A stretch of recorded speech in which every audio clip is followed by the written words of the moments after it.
My name is Kimberly. I have a doctorate in child, adolescent and educational psychology, and I have an Instagram account, The Psychologist Child, if you wish to come and find me. I have a particular interest in the area of attachment, and I focus my work on supporting families with young children. So I would love for you to come and see what The Psychologist's Child is all about. Today I'm going to talk to you very briefly about attachment and try and just give you a quick overview and answer some of the questions that you submitted to Cindy at Curious Neuron. So when we're talking about attachment, we're talking about a theory of relationships, and it begins in infancy and arguably even before that. But it's through the relationship with the primary caregiver that a baby begins to learn about itself, others and the world, and learns how to regulate itself. And we know that sort of early life, it's defined in different ways by different people, but like the first 3 years of a child's life are really a very intense period of opportunity because the brain is developing so rapidly during this period.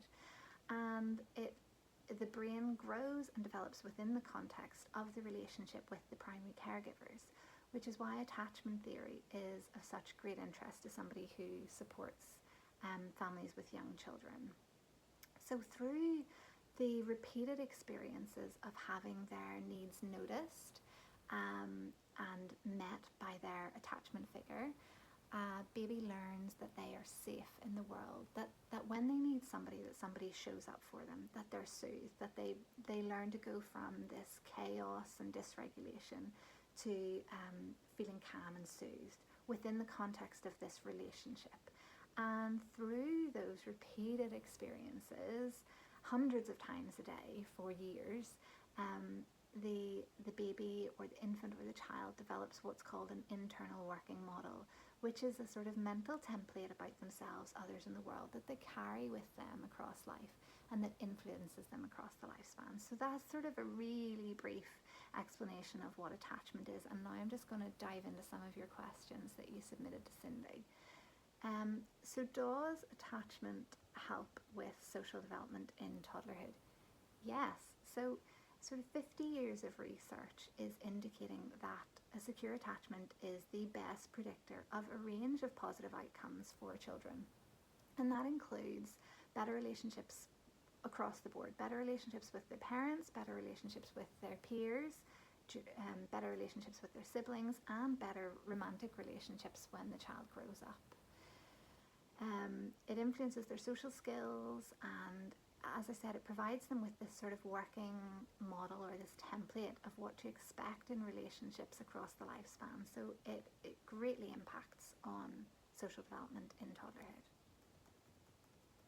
Somebody asked how we can support the upcoming transition that her little one is going to have to daycare. Her child is 18 months and very attached. So I actually am working on an ebook on this topic at the moment for two reasons. I get asked about it a lot. I don't believe that there's a great deal of information out there for parents who wish to use an attachment lens to support their little ones to transition into daycare.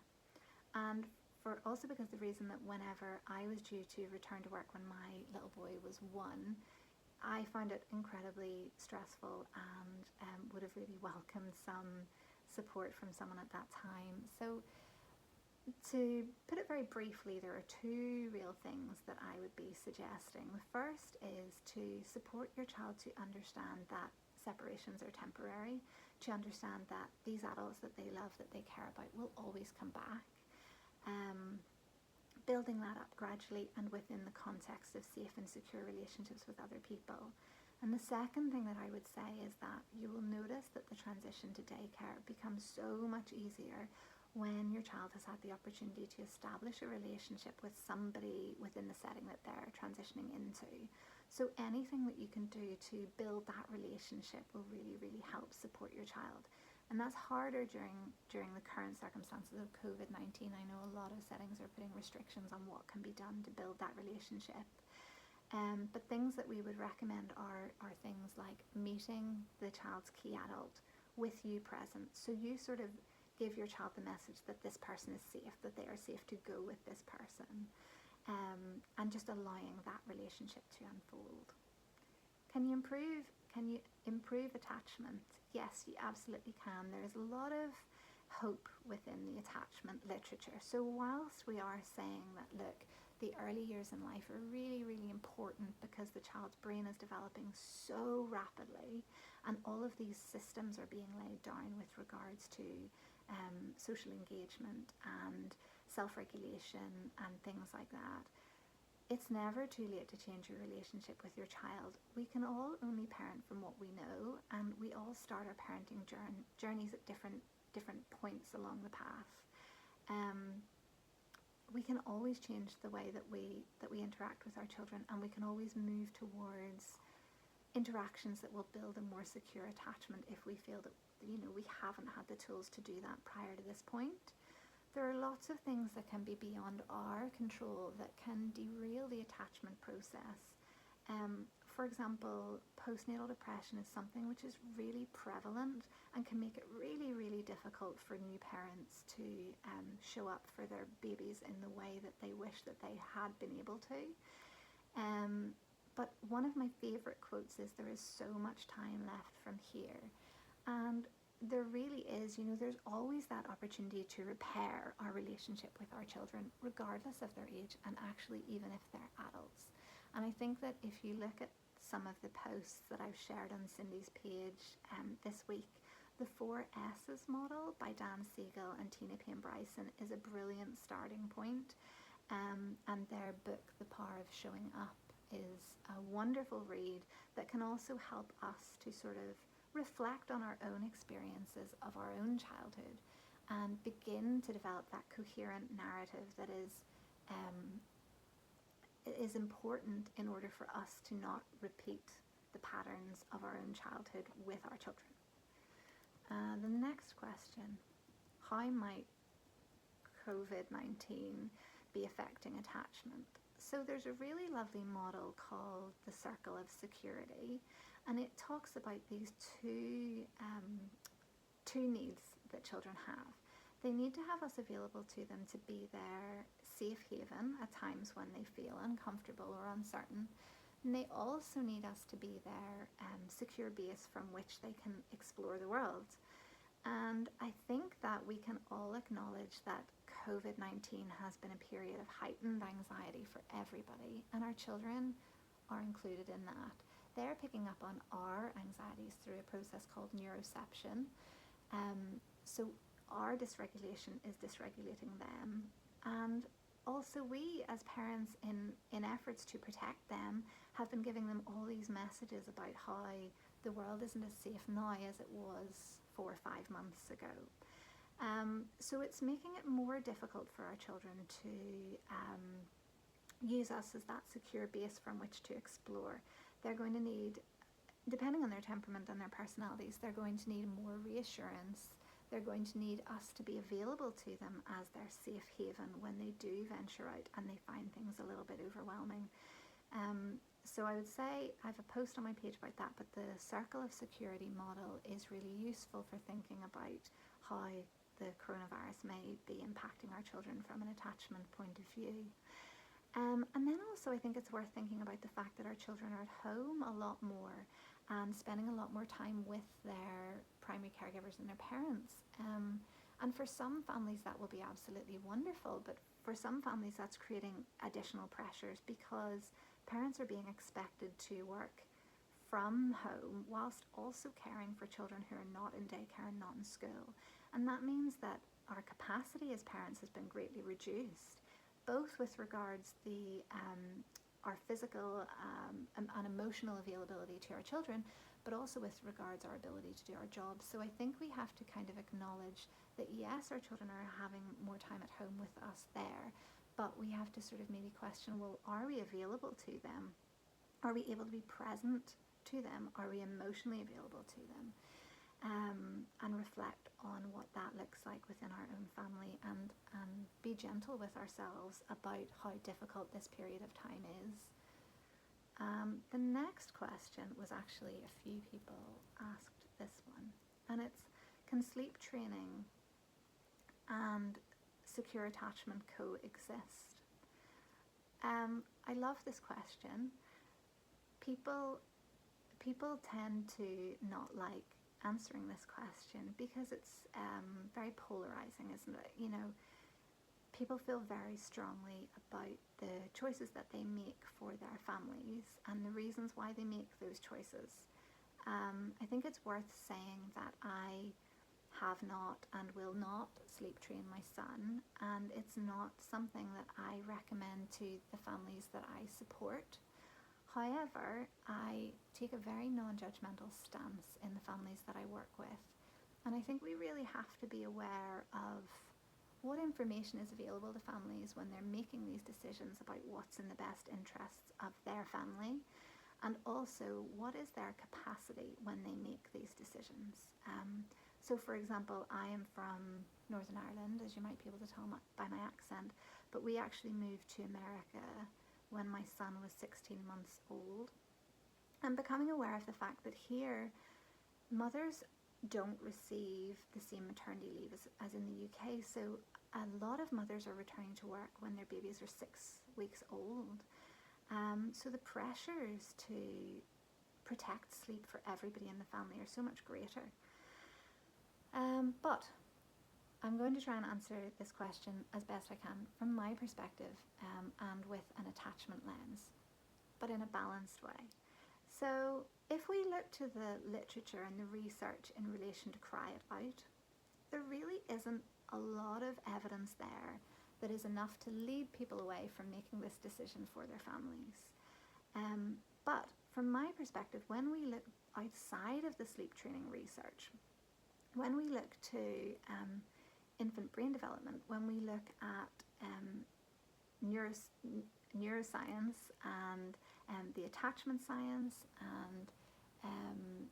and interpersonal neurobiology, I think that for me that creates a different picture. I think that there is a lot of evidence now that what is optimum for our infant's brain development is a relationship with a primary attachment figure where they provide responsive care.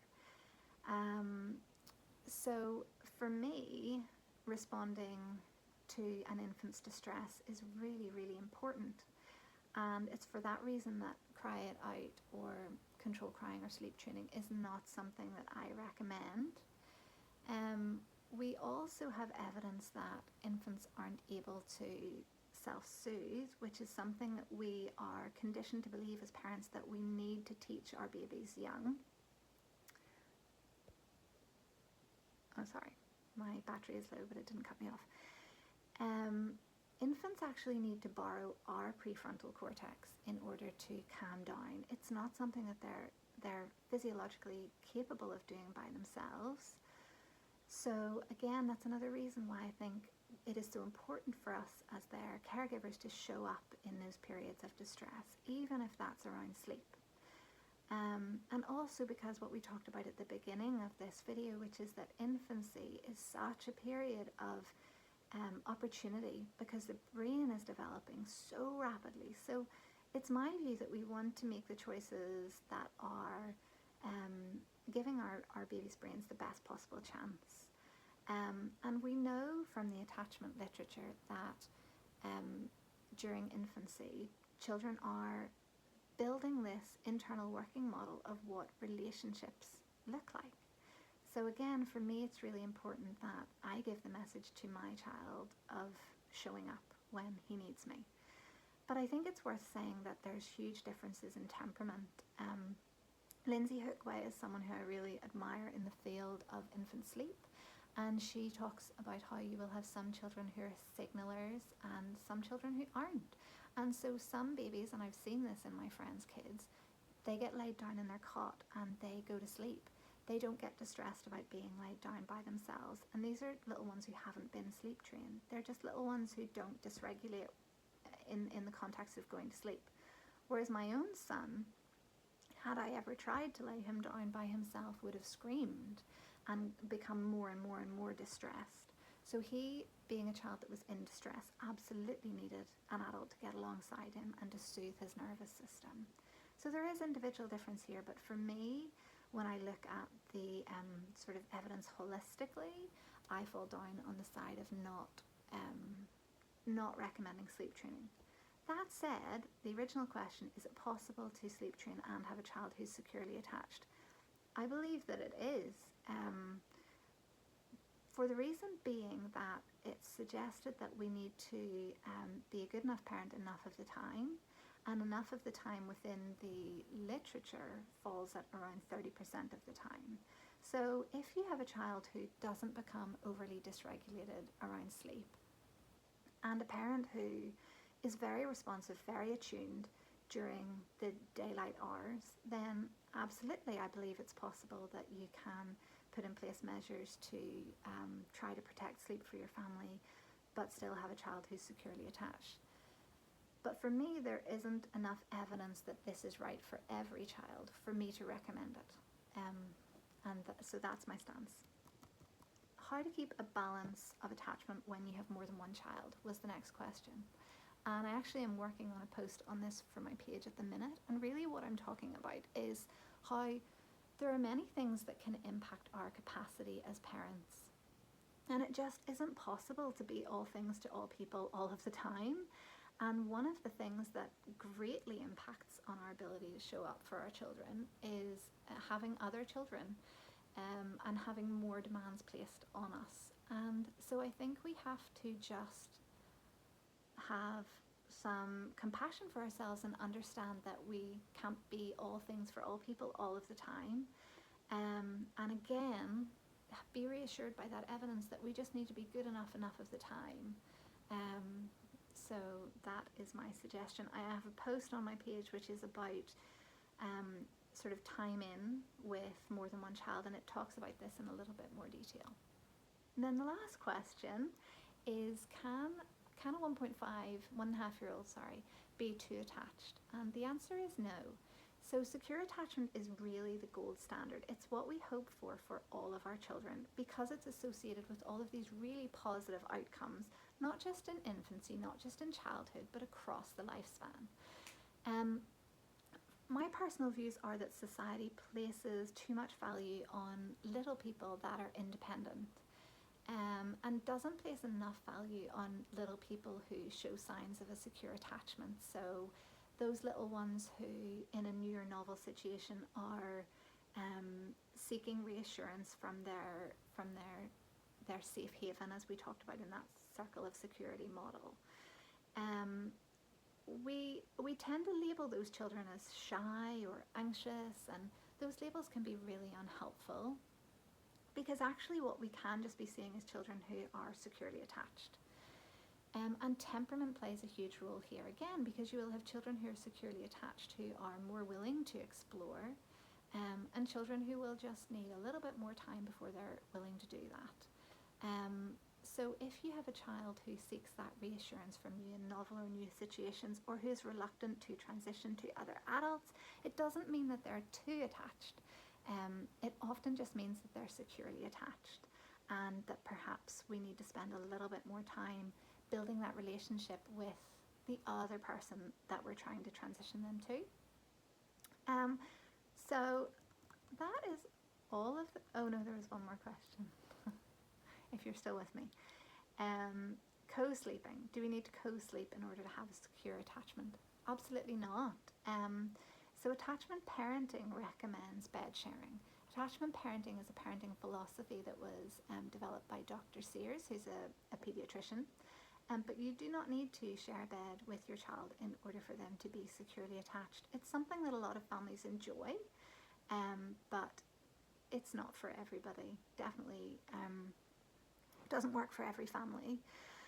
It is something though that I do recommend if it works for your family and you want to do safe bed sharing, then I think it can be a really wonderful thing. I think it can actually be really helpful, particularly during transitions where the infant or child is having to spend periods of time away from their attachment figure during the day. So for example, if you have a breastfeeding infant who has just transitioned into daycare, I think that sharing a bed can be really helpful for that attachment relationship, to allow the the parent and the infant to reconnect again during those nighttime hours. So those are all of the questions. That is 20 minutes, which is long. If you watched this, thank you so much for watching. I would love you to join me over on the Psychologist's Child to talk more about this. And if you have any questions, let me know. Okay, bye.